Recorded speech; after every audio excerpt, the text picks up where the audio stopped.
ನಗರದಿಂದ ಎಪಿಎಂಸಿ ಸಂಪರ್ಕ ಕಲ್ಪಿಸುವ ರಸ್ತೆಯ ಅಭಿವೃದ್ಧಿಗಾಗಿ ಈಗಾಗಲೇ ನಬಾರ್ಡ್ ವತಿಯಿಂದ 5 ಕೋಟಿ ರೂಪಾಯಿ ಅನುದಾನ ಮಂಜೂರುಗೊಂಡಿದ್ದು ಕಾಮಗಾರಿ ಅತಿ ಶೀಘ್ರದಲ್ಲೇ ಆರಂಭಗೊಳ್ಳಲಿದೆ. ಈ ಕಾಮಗಾರಿ ಪರಿಪೂರ್ಣಗೊಂಡ ಬಳಿಕ ರಸ್ತೆಯನ್ನು ನಗರಸಭೆಗೆ ಹಸ್ತಾಂತರ ಮಾಡುವ ಬಗ್ಗೆ ನಿರ್ಣಯ ಕೈಗೊಳ್ಳಲಾಗುವುದೆಂದು ಎಪಿಎಂಸಿ ಅಧ್ಯಕ್ಷ ದಿನೇಶ್ ಮೆದು ಹೇಳಿದರು. ಪುತ್ತೂರು ಎಪಿಎಂಸಿ ಸಾಮಾನ್ಯ ಸಭೆಯಲ್ಲಿ ಎಪಿಎಂಸಿ ಸಭಾಂಗಣದಲ್ಲಿ ಅಧ್ಯಕ್ಷ ದಿನೇಶ್ ಮೆದು ಅವರ ಅಧ್ಯಕ್ಷತೆಯಲ್ಲಿ ನಡೆಯಿತು. ಸಭೆಯಲ್ಲಿ ವಿಷಯ ಪ್ರಸ್ತಾಪಿಸಿದ ಅಧ್ಯಕ್ಷರು ಎಪಿಎಂಸಿ ಸಂಪರ್ಕದ ರಸ್ತೆಯನ್ನು ನಗರಸಭೆಗೆ ಹಸ್ತಾಂತರ ಮಾಡುವ ಬಗ್ಗೆ ಈ ಹಿಂದೆ 2 ಬಾರಿ ಎಪಿಎಂಸಿ ನಿರ್ಣಯ ಕೈಗೊಂಡು ಕೃಷಿ ಮಾರುಕಟ್ಟೆ ಮಂಡಳಿಗಳಿಗೆ ಬರೆದುಕೊಳ್ಳಲಾಗುವುದು. ನಗರಸಭೆಗೆ ಹಸ್ತಾಂತರ ಮಾಡಿದರೆ ರಸ್ತೆ ಅಭಿವೃದ್ಧಿಗೆ ಹೆಚ್ಚಿನ ಸಹಕಾರವಾಗಲಿದೆ ಎಂದು ನಗರಸಭಾ ಅಧ್ಯಕ್ಷರು ತನ್ನಲ್ಲಿ ತಿಳಿಸಿದ್ದಾರೆ. ಆದರೆ ನಬಾರ್ಡ್ ಅನುದಾನ ಕಾಮಗಾರಿಯಲ್ಲಿ ಯಾವುದೇ ತಾಂತ್ರಿಕ ತೊಂದರೆಯಾಗಬಾರದು ಎಂಬ ನಿಟ್ಟಿನಲ್ಲಿ ಕಾಮಗಾರಿ ಪೂರ್ಣಗೊಂಡ ಬಳಿಕ ಈ ಬಗ್ಗೆ ಕ್ರಮ ಕೈಗೊಳ್ಳಲಾಗುವುದೆಂದು ಹೇಳಿದರು.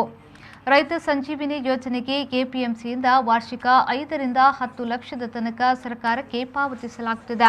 ಆದರೆ ಈ ಹಣದಲ್ಲಿ ಫಲಾನುಭವಿಗಳಾದ ಕೃಷಿಕರಿಗೆ ಸರಿಯಾದ ಪರಿಹಾರ ವಿತರಣೆ ನಡೆಸಲು ಸಾಧ್ಯವಾಗುತ್ತಿಲ್ಲ. ಕೃಷಿ ಇಲಾಖೆಯಿಂದ ರೈತ ಸಂಜೀವಿನಿ ಯೋಜನೆಯಲ್ಲಿ 2 ಲಕ್ಷ ನೀಡುತ್ತಾರೆ.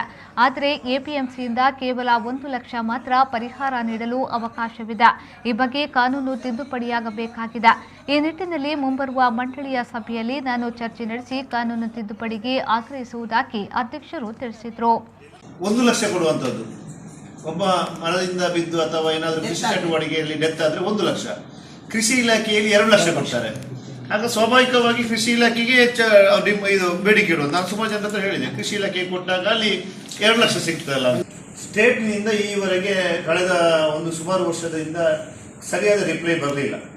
ಆದರೆ ಮೊನ್ನೆ ಸ್ಟೇಟಿಂದ ನೇರವಾಗಿ ಲೆಟರ್ ಕೊಟ್ಟಿದ್ದಾರೆ, ನಮ್ಮ ಹತ್ರ ಕೂಡ ಇದೆ. 6 ಕೋಟಿಗೆ ನಾವು ಮೂಲಭೂತ ಸೌಕರ್ಯ ಇಲಾಖೆಯಿಂದ ನಮ್ಮ ರಾಜ್ಯ ಸರ್ಕಾರದಿಂದ ಏನು ಕೊಡಬೇಕೋ ಅದನ್ನು ನಾವು ಎಗ್ರಿ ಆಗಿದ್ದೇವೆ ಅಂತ ಹೇಳುವುದನ್ನು ಸ್ಪಷ್ಟವಾಗಿ ಲೆಟರ್ ಮುಖಾಂತರ ಹುಬ್ಳಿ ಡಿವಿಷನ್ಗೆ ಅವರ ಚೀಫ್ ಇಂಜಿನಿಯರ್ಗೆ ಕೊಟ್ಟಿದ್ದಾರೆ, ಶ್ರೀಧರ್ ಮೂರ್ತಿ ಅವರು, ನಮ್ಮ ಮೂಲಭೂತ ಸೌಕರ್ಯ ಇಲಾಖೆಯ. ಅದರ ಪ್ರಕಾರ ಮೊನ್ನೆ ಇವರು ಅಮಿತ್ ಗರ್ಗ್ ಅಂತೇಳಿ HMRDCಯ ಹೆಡ್ ಅವರು ಏನು ಮಾಡಿದ್ರು ಅಂತ ಹೇಳಿದ್ರೆ, ಮೊನ್ನೆ ಶಾಸಕರು MP ಅವರು ಇರುವಾಗ ಮಾತುಕತೆ ಮಾಡಲಿಕ್ಕೆ ನಾವು ಕರೆದಿದ್ವಿ. ಅವಾಗ ಬ್ಯಾಂಗ್ಳೂರಲ್ಲಿ ಹೇಳಿದ್ರು, ನಾವು ಈಗ ಕೊರೋನಾದಿಂದ ಒಂದಷ್ಟು ನಮ್ಮ ರೈಲ್ವೆ ಇಲಾಖೆ ನಮ್ಮ ಗೂಡ್ಸ್ ಇವಾಗ ನಷ್ಟದಲ್ಲಿದೆ, ನಾವು ಅದನ್ನು ಸ್ವಲ್ಪ ಡಿಲೇ ಮಾಡ್ತಾ ಇದ್ದೇವೆ, ಅದರ ನಂತರ ಮಾಡ್ತಾ ಇದ್ದೇವೆ ಅಂತ ಹೇಳಿಕೊಂಡು ಹೇಳಿದರು. ಅದಕ್ಕೆ ಮೊನ್ನೆ ಸಂಸದರು ಶಾಸಕರ ಹತ್ರ ನಾವು ಗಮನಕ್ಕೆ ತಂದಾಗ, ಬೇಡ ನಾವು ಕೇಂದ್ರ ಸಚಿವರ ಹತ್ರ ಡೈರೆಕ್ಟ್ ಮಾತಾಡುವ, ರೈಲ್ವೆ ರಕ್ಷಾ ಕೋಷ್ಟಕದಲ್ಲಿ ಸುಮಾರು 20,000 ಕೋಟಿ ಹಣ ಇದೆ. ಹಾಗಿರುವಾಗ ಆ ಹೆಡ್ಡಿಂದ ಕೊಡಬೇಕು ಅಂತೇಳಿ ಮಾನ್ಯ ಸಂಸದರು ನಮ್ಮ ಶಾಸಕರು ಜೊತೆಗೂಡಿ ಮಾನ್ಯ ಕೇಂದ್ರ ರೈಲ್ವೆ ಸಚಿವರಾದ ಅಶ್ವಿನಿ ಕುಮಾರ್ ಅವರಿಗೆ. ಸಭೆಯಲ್ಲಿ ಎಪಿಎಂಸಿಯ ಉಪಾಧ್ಯಕ್ಷ ಮಂಜುನಾಥ್, ಸದಸ್ಯರಾದ ಬಾಲಕೃಷ್ಣ ಬಾಣಚಾಲು, ತೀರ್ಥಾನಂದ ದುಗ್ಗಳ, ಮೇದಪ್ಪ ಗೌಡ, ಎಪಿಎಂಸಿ ಪ್ರಭಾರ ಕಾರ್ಯದರ್ಶಿ ರಾಮಚಂದ್ರ, ತ್ರಿವೇಣಿ ಪೆರ್ವೋಡಿ, ಕೃಷ್ಣಕುಮಾರ್ ರೈ ಮೊದಲಾದವರು ಉಪಸ್ಥಿತರಿದ್ದರು.